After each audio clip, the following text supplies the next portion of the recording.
Hello बच्चों, तिवरिया coaching classes के इस सुंदर से प्लेटफॉर्म पे आपका बहुत बहुत स्वागत है।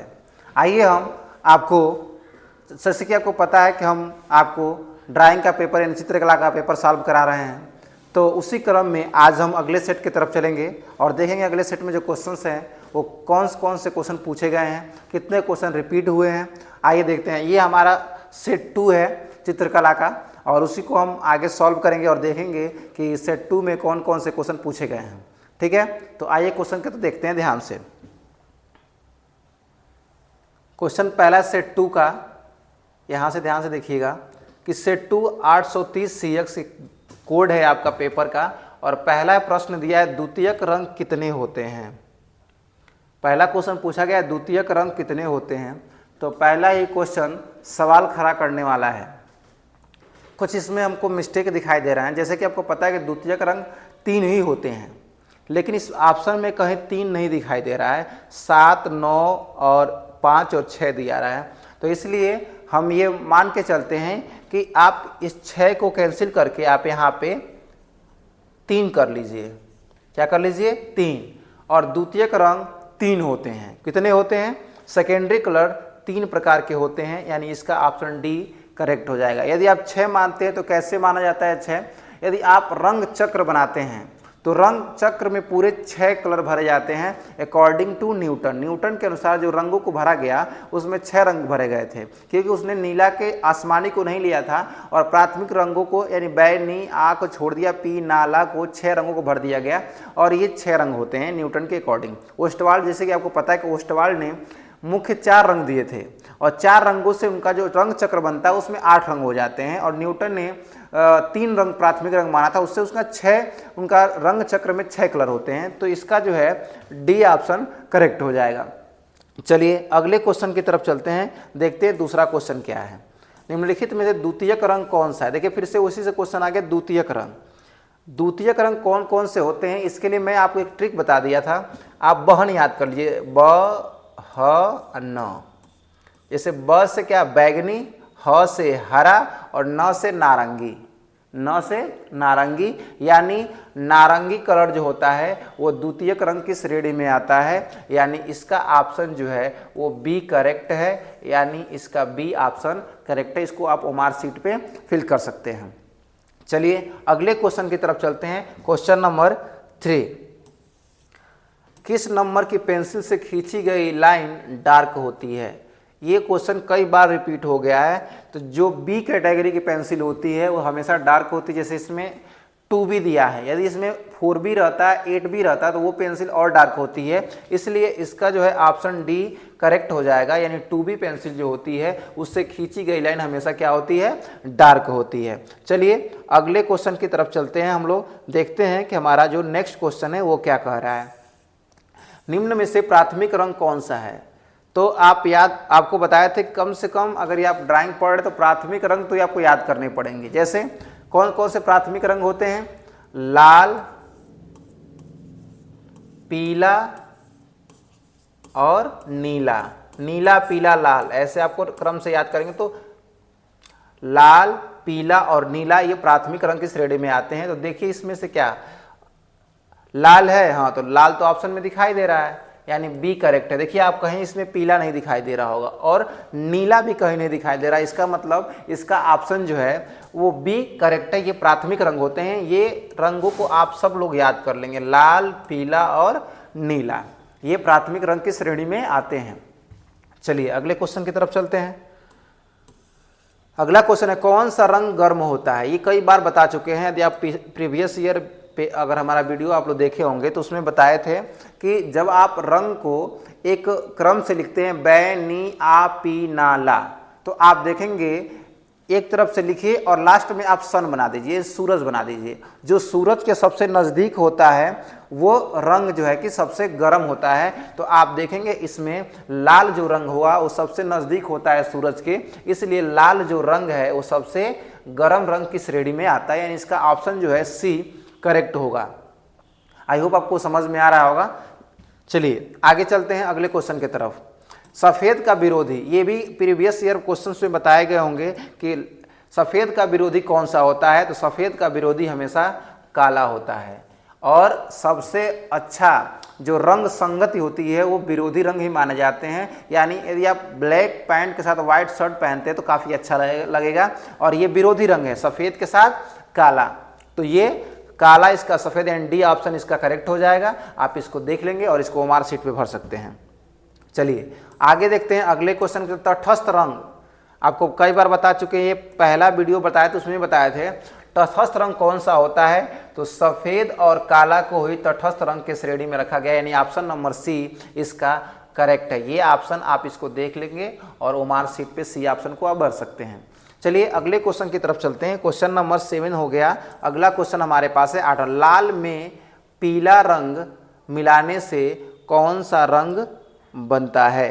लाल में यदि आप पीला रंग मिलाते हैं तो कौन सा रंग बनेगा, ये ध्यान से देखिए। लाल में यदि हम लोग पीला रंग मिलाते हैं तो अगर नहीं समझ में आता है तो आपको हमने बताया था क्या करिए, आप एक रंग चक्र बनाइए। क्या करिए, रंग चक्र बनाइए। रंग चक्र में 6 ऐसे बना दीजिए आप, और एक तरफ से रंगों को फिल करिए। जैसे आप यहाँ भर दीजिए बै नी, आ नहीं भरा जाता है, ह पी ना ला, ये हो गया। अब इसमें जो प्राथमिक रंग है लाल पीला और नीला, नीला पीला लाल, इसको आप सर्कल कर लीजिए। क्या कर लीजिए, सर्कल कर लीजिए। किसको किसको, नीला पीला और लाल। अब इसमें देखा जाता है कौन किसके साथ मिला रहा है, तो कह रहा है लाल के साथ पीला मिलाया है। तो जब लाल के साथ आप पीला मिलाएंगे तो जो बीच में फंसता है वही रंग होता है, इसका मतलब नारंगी रंग बनेगा। क्या बनेगा, नारंगी रंग बनेगा। यानी इसका ऑप्शन जो है वो सी इज राइट आंसर, यानी सी करेक्ट है। इस तरह आप रंगों को भूल जाते हैं तो आप रंग चक्र बना करके आप सॉल्व कर सकते हैं क्वेश्चन को। आइए अगले क्वेश्चन की तरफ चलते हैं, देखते हैं अगला क्वेश्चन क्या है। बारीक लाइन बनाने के लिए किस नंबर के ब्रश का प्रयोग किया जाता है। कई बार बताएं, जो नंबर में सबसे कम होता है वो सबसे बारीक होता है, जो नंबर में बड़ा होता है वो सबसे मोटा ब्रश होता है। तो सबसे कम नंबर का ब्रश, 1 नंबर का जो ब्रश है, ये डी ऑप्शन करेक्ट है। इससे आपकी जो लाइन होगी वो कैसी लाइन होगी, यानी ये सबसे क्या पूछा है, बारीक लाइन पूछा गया, यानी डी ऑप्शन इसका करेक्ट है। आइए अगले क्वेश्चन की तरफ चलते हैं। क्वेश्चन नंबर 10, पीले में नीला। देखिए इस बार पीले में नीला रंग मिलाया जा रहा है, और देखना है कि पीले में जब हम लोग नीला रंग मिलाएंगे तो कौन सा रंग बनेगा। पीले में नीला रंग मिलाना है, तो आइए इसको देखते हैं कैसे करते हैं। फिर वही काम करिए, आप एक बार रंग चक्र बनाइए अच्छे से।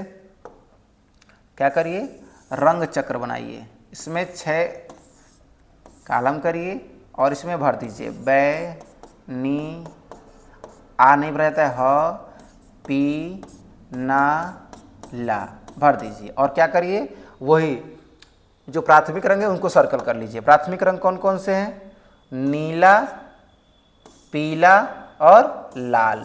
क्या पूछा है, पीले में नीला। पीले में अगर आप नीला मिलाएंगे तो हरा कलर मिलेगा।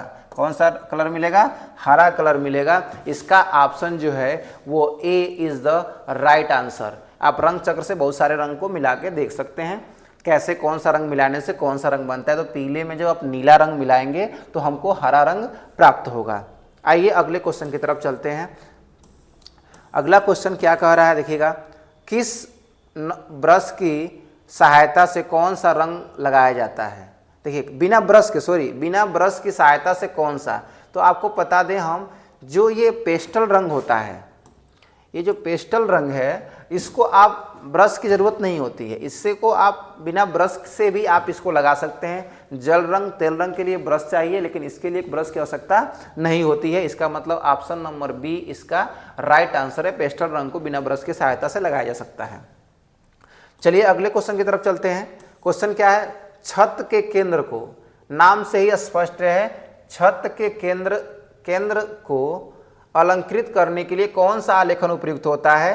तो जैसा आपके पास, ध्यान से सुन लीजिए, जो नाम ऐसे है वैसे ही आपका आंसर हो जाएगा। तो इसका आंसर हो जाता है, छत के केंद्र को अलंकृत करने के लिए आपको केंद्रीय आलेखन की आवश्यकता होती है, यानी इसका जो है बी ऑप्शन करेक्ट है। यानी बी ऑप्शन राइट है, इसको आप एमआर सीट में भर सकते हैं, OMR सीट। आइए क्वेश्चन नंबर 13 जो क्वेश्चन नंबर है वो कह रहे काला शब्द किस भाषा से लिया गया है। तो ये क्वेश्चन भी कई बार रिपीट हो चुका है। जो काला शब्द है वो हमारे संस्कृत शब्द से लिया गया है। किससे लिया गया है? संस्कृत शब्द से लिया गया है, यानी ऑप्शन नंबर डी इसका राइट आंसर है। ये कई बार एग्जाम में रिपीट होगा, हो सकता है इस बार भी 2026 में भी देखने को मिले काला शब्द किस शब्द से लिया गया है। आइए अगले क्वेश्चन की तरफ चलते हैं। किनारी डिजाइन का प्रयोग, ये भी क्वेश्चन कई बार रिपीट हुआ है। किनारी डिजाइन का प्रयोग हमेशा साड़ी के किनारा के लिए किया जाता है, साड़ी के किनारे के लिए, यानी डी ऑप्शन इसका करेक्ट है। डी ऑप्शन इसका क्या है? करेक्ट है। इसका option D is right answer हो जाएगा। किनारी डिजाइन का प्रयोग किया जाता है, डी। चलिए 14 क्वेश्चन हो गए। अगले क्वेश्चन की तरफ चलते हैं हम लोग। लाल में नीला, लाल और नीला रंग मिलाने से कौन सा रंग बनता है? जब लाल में हम लोग नीला रंग मिलाएंगे तो कौन सा रंग बनेगा? ध्यान से देखिएगा, ये भी आप क्या कर सकते हैं, वही रंग चक्र बनाइए और रंग चक्र बना करके आप क्या कर सकते हैं, लाल में नीला रंग मिला के देख सकते हैं। जैसे देखिए आपने ये क्या किया, एक रंग चक्र बनाया, थोड़ा सा पेंसिल मोटी हो गई है, पतला कर लेते हैं और इसमें 6 बॉक्स बना देंगे। कितने? 6। और एक जगह से भर दीजिए, नी आ नहीं भरते हैं, ह पी ना ला भर दीजिए। और जो प्राथमिक रंग है, लाल में नीला मिलाने से कौन सा रंग बनता है? तो सबसे पहले क्या, नीला पीला लाल ये नीला पीला और लाल को आप सर्कल कर लीजिए। देखिए लाल के साथ नीला, लाल और नीला मिलाएंगे तो बीच वाला प्राप्त होगा, यानी बैगनी। कौन सा कलर? बैगनी कलर मिलेगा, यानी ऑप्शन नंबर सी इसका राइट आंसर है, यानी 15 का जो है सी करेक्ट है। चलिए अगले क्वेश्चन की तरफ मूव करते हैं हम लोग, देखते हैं अगला क्वेश्चन क्या है। कह रहा है ओस्टवाल संबंधित हैं, अभी आपको पता है ओस्टवाल रंगों से संबंधित हैं, यानी ये रंग के बारे में इन्होंने बताया था ओस्टवाल्ड ने, यानी 16 का जो है सी ऑप्शन करेक्ट है। आइए अगले क्वेश्चन की तरफ चलते हैं। सूर्य की रश्मियों में कितने रंग होते हैं? तो आपको बता दें सूर्य के रश्मियों में 7 रंग होते हैं। आप जब सूरज के किरणों को प्रिज्म से गुजारते हैं तो उसमें क्या होता है, 7 रंग दिखाई देते हैं, यानी ऑप्शन नंबर ए इसका करेक्ट हो जाएगा। आप देखिए सूर्य को जब हम लोग किसी प्रिज्म से, साइंस में आप लोग पढ़े होंगे कि जब प्रिज्म से किसी वाइट लाइट को भेजते हैं तो 7 रंगों में बट जाता है। क्या ये आपका सूर्य की किरणों में 7 रंग होते हैं, यानी ए ऑप्शन इसका करेक्ट है। आइए 17 क्वेश्चन हो चुके हैं, अगले क्वेश्चन की तरफ चलते हैं। चलिए अगला क्वेश्चन है, हरा रंग आंखों पर कौन सा प्रभाव डालता है? तो हरा रंग हमेशा आंखों को ठंडा प्रभाव डालता है। हरा रंग हमेशा कैसा प्रभाव डालता है? ठंडा प्रभाव डालता है। आपको लग रहा होगा सर कैसे इतना जल्दी बता दे रहे हैं, तो आपको हमने एक बार और बता दे रहे हैं। आप क्या करेंगे, जब भी ये ठंडा गर्म वाला क्वेश्चन आएगा एक बार समझा देते। देखिए आप क्या करिए, 7 रंग लिख लीजिए, नी आ ह पी ना पी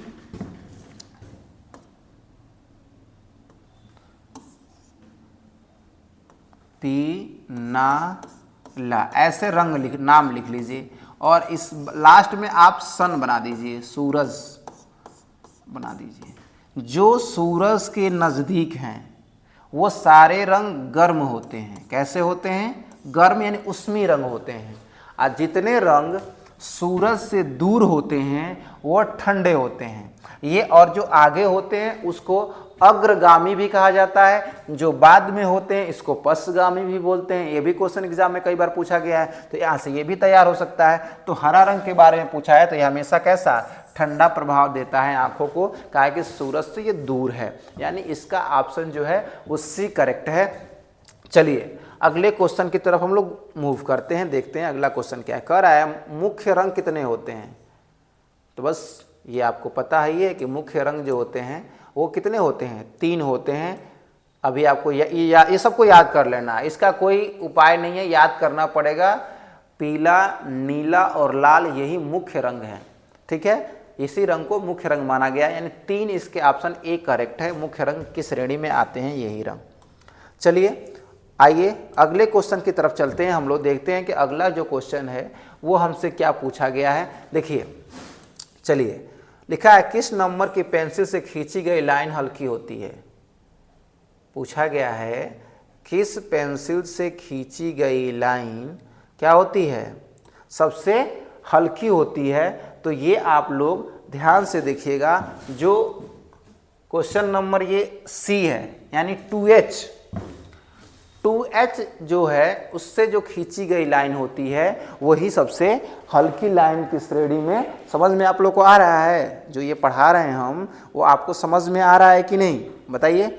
यानी इसका सी ऑप्शन जो है वो करेक्ट है। बच्चों आपको समझ में आ रहा होगा, यानी 20 क्वेश्चन MCQ आपके हो गए। कोई प्रॉब्लम हो, यदि कोई क्वेश्चन में कोई डाउट हो तो आप कमेंट में ज़रूर बताइएगा, और क्वेश्चन समझ में नहीं आए तभी भी कमेंट जरूर करिएगा। आइए चलते हैं आगे। ये 20 बहुविकल्पी क्वेश्चन आपके समाप्त होते हैं। आगे के जो क्वेश्चन होते हैं आपको पता है कि आगे आलेखन कला और स्मृति कला के क्वेश्चन बनाने के लिए आते हैं। तो देखते हैं इस सेट में कौन सा क्या पूछा गया है और उसको आप लोग बना करके प्रैक्टिस कर लेंगे। आइए, क्या है, खंड ख आलेखन कला आपके सामने है। दी गई ड्राइंग शीट पर 16 बाई 12 सेमी के आयत, देखिए आयत में बनाना है। आप सबको पता होता है आयत कैसे बनता है। आयत के आमने सामने की भुजाएं बराबर होती हैं। और बाकी क्या है, बत्तख की सहायता, देखिए बत्तख की सहायता से एक अलंकारित आलेखन की रचना कीजिए। कमल के पुष्प कैसा होना चाहिए, कमल का होना चाहिए और आयत में होना चाहिए, और बत्तख है सहायता से, और 3 रंग को ही प्रयोग करना है। बाकी नंबर आपके 10 5 दिया है, किस पर कितना रंग के चयन पे आपको 10 नंबर मिले। इकाई की मौलिकता पे 10 नंबर, रेखांकन पर 5 और आकर्षक एवं सामान्य प्रभाव पर आपके 5 नंबर मिलेंगे। देखिए फिगर बना के आपके इस पर लगाया गया होगा। आइए क्वेश्चन देखते हैं। देखिए इसमें एक बत्तख के साथ आपको फिगर दिखाई दे रहा होगा, और थोड़ा सा इस पर ले आने में इसमें देखिए सही है नहीं, कुछ मिस्टेक्स दिखाई दे रहे हो आप लोगों को। तो जब बोला गया है मात्र 3 कलर करना है तो आप क्या करिएगा, इसके पृष्ठभूमि को आप पीला कर दीजिएगा, सबसे अच्छा माना जाता है। पृष्ठभूमि पीला कर दीजिए। सबको पता है बत्तख वाइट होता है, तो आप इसको ऐसे ही रख दीजिएगा। बाहर की लाइनिंग को थोड़ा सा आप वाइट कलर से रंग सकते हैं और लाइनिंग बना सकते हैं। और ये जो पत्तियां वगैरह हैं इसको आप हरा कर दीजिएगा, और कमल के पुष्प को आप लाल रंग से बना दीजिएगा। काफ़ी खूबसूरत दिखाई देगा और आपके नंबर भी अच्छे आएंगे। तो आप इसको प्रैक्टिस में बना सकते हैं। देख रहे हैं एक बत्तख के साथ ये आयत में बना हुआ आपका फिगर दिखाई दे रहा है, और इसको आप प्रैक्टिस ज़रूर करिएगा बना करके 1-2 बार, तो आप अच्छा कर जाएंगे। चलिए और कोई बात हो तो बताइए ज़रूर। चलिए अगले क्वेश्चन की तरफ चलते हैं। आ गया स्मृति कला। स्मृति कला में आपको पेंसिल से बनाने होते हैं और सेट करने होते हैं। सबको पता है कि पेंसिल से बनाकर सेट किया जाता है। लिखा है स्मृति चित्रण। इस प्रश्न के 2 भाग अ तथा ब हैं। दोनों भाग को चित्रित कीजिए। 10-10 नंबर के दोनों आते हैं। फिगर कभी भी 10 सेमी से छोटा नहीं होना चाहिए, कम से कम 15 सेमी का होना चाहिए। इससे अगर छोटा हो गया तो फिर अच्छा नहीं लगेगा। क्या क्या है, 2 केले, पपीता, आम पत्तियों सहित 3 क्वेश्चन दिया हुआ है, कोई एक बनाना है इसमें से। तो आइए देखते हैं कोई फिगर कौन सा इस पर बनाया गया है। तो आपके पास ये 2 केला मिल जाएगा। एक बार और एक सेट में किसी में आया हुआ है, तो ये आप केला देख सकते हैं और इसको आप 2-3-4 बार प्रैक्टिस बना सकते हैं। देखिए ये सत्य है कि जो कला है उसको आप जितना ज़्यादा बनाएंगे, सब सब्जेक्ट से यदि मन भर जाए तो आप ड्राइंग बनाइए तो आपका दिमाग भी सही रहेगा। ठीक है, तो कला ये 2 केला वाला है, आप इसको बना करके प्रैक्टिस बना सकते हैं एग्जाम के लिए। आइए अगले क्वेश्चन की तरफ चलते हैं। ये क्या है, पपीता। देखिए पपीता आपके सामने दिखाई दे रहा है। पपीता पेट के लिए बड़ा सही होता है। जब किसी व्यक्ति को पेट की बीमारी हो जाए थोड़ा बहुत, तो पपीता का सेवन करेगा तो ये भी बहुत फ़ायदा करता है। आइए हम तो उसकी बात नहीं कर रहे हैं। देखिए सब सेट किया गया, आप इसको पेंसिल से बना के सेट कर सकते हैं अच्छे से। ठीक है, प्रैक्टिस आपके पास फिगर दे दिएगा, आप प्रैक्टिस कर लीजिएगा। ठीक है, चलिए ये तो हो गया एक। दूसरा होता है जो इसमें और भी क्वेश्चंस आते हैं, खंड अ था और ये ब है, इसमें भी क्वेश्चंस आएंगे। क्या है, टेबल लैंप, खुला छाता, बक्सा और उस पर रखी किताब। हमने आसान चीज़ों को, टेबल लैंप, खुला छाता, जो आसान है उसी को बनाने के लिए दिया गया है। आप उसको बना करके एक बार प्रैक्टिस बना लेंगे। आइए देखिए, ये भी 15 सेंटीमीटर से कम नहीं होना चाहिए। देखिए टेबल लैंप आपके सामने दिखाई दे रहा होगा, कितना खूबसूरत है। टेबल लैंप, आप सबसे आसान तो है ये, कोई बहुत ज़्यादा तो कठिन नहीं दिखाई दे रहा, आप इसको बना सकते हैं, प्रैक्टिस बना करके अच्छा कर सकते हैं। चलिए आइए अगले क्वेश्चन की तरफ मूव करते हैं, लास्ट क्वेश्चन हो सकता हो आज का ये आपका खुला छाता आपके सामने दिखाई दे रहा है, खुला छाता बनाया गया है, ठीक है, और इसको आप प्रैक्टिस बना सकते हैं, 2-3 बार प्रैक्टिस बनाइए, और प्रैक्टिस जब आप बना लेंगे तो आपके लिए बहुत बेहतर हो जाएगा, आपको एग्ज़ाम में अच्छा, ड्राइंग में नंबर गेन करना काफ़ी आसान होता है, तो आप अच्छा नंबर ला सकते हैं बाबू, ठीक है। तो हो सकता है ये आज का लास्ट क्वेश्चन हो, हाँ आज का ये लास्ट क्वेश्चन था और ये क्वेश्चन हो गया समाप्त। और इसी के साथ यदि आपको कोई भी डाउट हो तो ज़रूर बताएं। बहुत बहुत धन्यवाद।